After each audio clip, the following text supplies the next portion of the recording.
Hello YouTube, Wes here checking in with my vinyl inbox for the month of September 2018. Hope you're all doing well, having a great day, great night, whenever it is you're watching this. I know I'm getting this out quite late. I just finished up recording my August inbox. I'm getting these out kind of late. I'm trying to get caught up. Thank you for your patience. Thank you to those of you who have subscribed recently. Thank you to those of you who have been subscribed for a long time. Welcome back. Hope you're all doing well. Hope you're all having a great summer, or had a great summer, I should say. It's getting wrapped up here. Let's go ahead and get into this. These are my finds from September 2018, and as I promised, a much smaller stack than August, even though October is going to be another big stack because we had the library sale. But let's go ahead and get into this and see what I found in September. These first couple of pickups are from the Second and Charles store here in town. Try to get by there once a month or so. And check it out. It's kind of a half-price book kind of store. They sell used media of all kinds, video games, books, movies, records, CDs, and various tchotchkes and whatnot. But always go in there and check out the vinyl and video games and books and stuff, other things I'm into. And picked up a few things in September when I was there. First one I got here is Back on the Block by Quincy Jones from 1980, 88, 89, sometime there. 1989 is the year on this one. Really cool, sort of very rhythmic African jazz kind of sound thing that he did.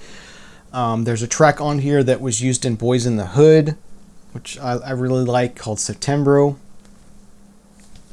So it's a really nice Quincy Jones album. Glad to pick that up. That was $2.95.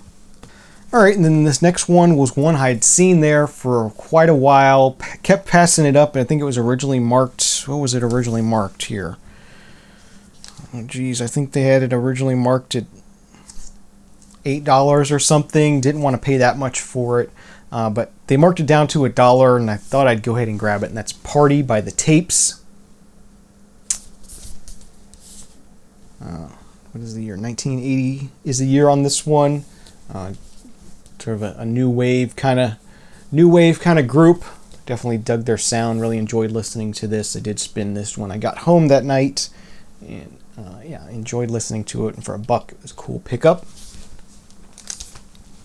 And then these next two here are new, well, they're not new. They're reissues of classic Christmas albums. Mike had told me several months ago that these had been marked down to $10, or one of these had been marked down to $10, and that was something I'd had on my wish list that I'd been wanting to get, but just never got around to going there to get it.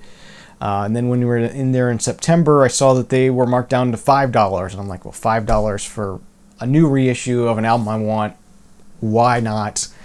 First one I got here, Phil Spector is A Christmas Gift for You. It's a really nice reissue of this. And this was like the Sunday's reissue, really nice quality on this one, on red vinyl, I believe.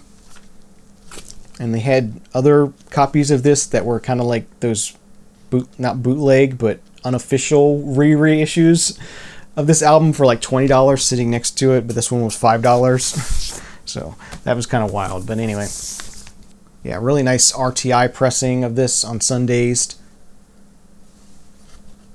Red vinyl, very nice, and a classic Christmas album, and one they say everyone should have, and I'm going to enjoy spinning this over this Christmas season we're coming up on.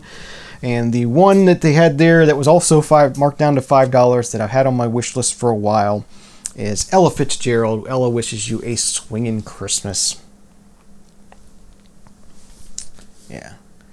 So really nice to have a nice clean reissue of this album from her, classic album. Just on black vinyl, I believe it's pressed at United, being in this paper rounded edge sleeve here. But they did try to recreate the Verve silver and black label there. So those were my pickups from Second and Charles. This next album was a new release for September, a pop artist that I hadn't really followed that much until I heard this album. I played this album on Fridays, and I go to work and sort of listen to some of the new albums of the week on Fridays while I'm working. This one really caught my ear. I was really surprised by how much I enjoyed it. That is the new album by Troye Sivan titled Bloom.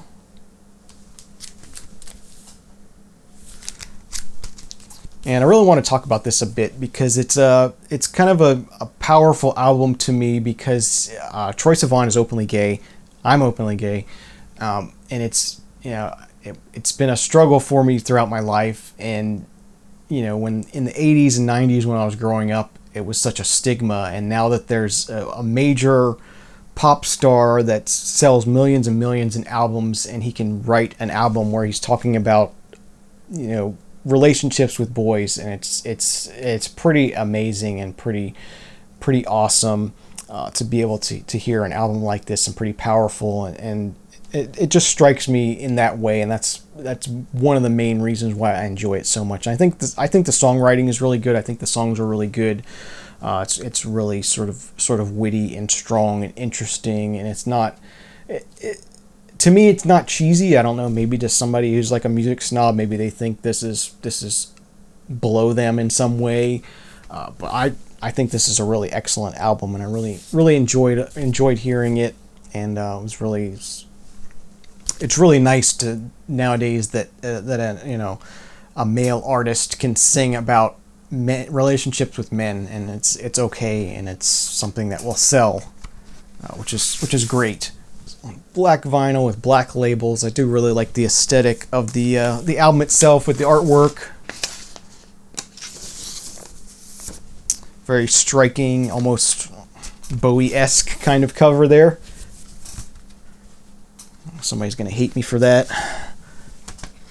And then we get poster with the words cut in half and reversed for the title of the album in purple. And then the inside, some nice lyrics and photos. So that was a nice addition. So yeah, the new album by Troye Sivan. Yeah, I love this album. It's definitely going to make my my best of 2018 list, and I've been really spinning this a lot and listening to it a lot. So it's something I'm really happy is something that's a reality in these days and times. Even as bad as our current president is, still have some great things happening. So this next thing I'll talk about is the Vinyl Me Please album of the month. They chose to reissue the album by Feist titled Let It Die. When was this from? 2004 was the original release of this. And Feist is an artist I hadn't really gotten into before in the past. I'd heard of them, or heard of her, I guess it is. She's sort of a folksy art pop kind of singer-songwritery kind of sound, if that makes any sense. Enjoyable. I need to get into this some more. I need to give it some more time. I need to give it some more deeper listening to let it sink in. But a really nice reissue that Vinyl Me Please did of this. I don't think this was ever on vinyl before. I think this might be the first ever vinyl issue of this album. Really nice tip on gatefold, as they've been doing with all their releases recently. Here's the artwork they did for this month. And then it's on a nice seafoam green kind of colored vinyl. So there's that. Yeah, so that's the Vinyl Me Please album of the month for September. I didn't add on the Rap and Hip Hop or the Classics album for September. I don't think either one of them were anything I was really interested in, so I decided to pass on those for that month. If you want to check out Vinyl Me Please, I will let you know, I haven't mentioned this in a few months, that I do have a referral link that I would appreciate if you would use. It's in the show notes below on all my vinyl videos, so if you're thinking about checking out Vinyl Me Please for yourself, use that referral link. I would appreciate it. Alright, this next pickup is from another visit to the Second in Charles store here in town. We're there another night, and found this part of a series called the Greatest Country Music Recordings of All Time, Country Music Foundation Official Archive Collection, the Franklin Mint Record Society. So this is a series of mail order kind of month-by-month records that the Franklin Mint did of country music, and this one is the Charlie Daniels Band in Alabama do country rock. So they sort of got together and selected what they thought represented country rock and made this compilation for the Franklin Mint Society. And these are really neat packages. They had a whole series of these come into the store. I only bought this one. I probably should have bought a couple more of them, but didn't want to get too deep into this. I can always get more later if I want to. But nice sort of denim textured box. You do get a booklet with talking about the sort of the theme, whatever theme of the month. Sometimes it was a particular artist they did a theme on. Sometimes it was a particular genre of country music, like this one is the country rock genre, which was the most interesting one that they had to me. You got Graham Parsons, Emmylou Harris, The Byrds, Jerry Jeff Walker, Linda Ronstadt, Jesse Winchester, Michael Nesmith, Pure Prairie League, Area Code 615, The Band, Nitty Gritty Dirt Band, Doug Sahm, Ray Willie Hubbard, Asleep at the Wheel, Commander Cody, and the Amazing Rhythm Aces, Steve Young, Juice Newton and Silver Spur, Rodney Crowell, Roseanne Cash, Alabama, and Charlie Daniels Band. So a lot of tracks on 2 LPs, country rock tracks. The cool thing about these is they're on a very deep red sort of colored vinyl with a gold label, so they look kind of like a 78 almost. Really, really cool. Really nicely pressed.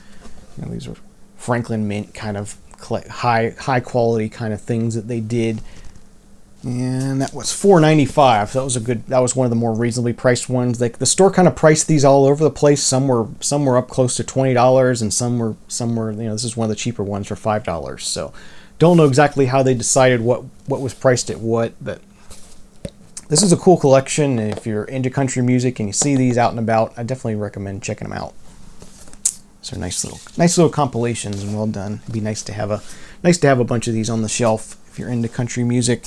And this last stack is another batch from Kerry Carter, 1976. We'll just go ahead and get into it. Bought an album by this woman, a live album from many, many years ago, but hadn't had one of her studio albums. This is an album by Toya titled Anthem. And of course, these all being Kerry Carter records. They're on the UK pressings. This is on Safari Records. Another sort of hit compilation from the 80s. This one's on Ronco Records. This one's called Breakout. I just liked the album cover on that one. Couldn't pass it up. It's got Japan and Yazoo and Cheap Trick and Depeche Mode, The Firm, Psychedelic Furs, a lot of other artists on here that I don't recognize that were sort of UK artists. So that's what makes these interesting to me. Next up, got a single here from New Order. This is a single for Thieves Like Us, 12-inch single. And this was probably my best find from that haul, or that group of stuff from Kerry Carter. This is Two-Way Army.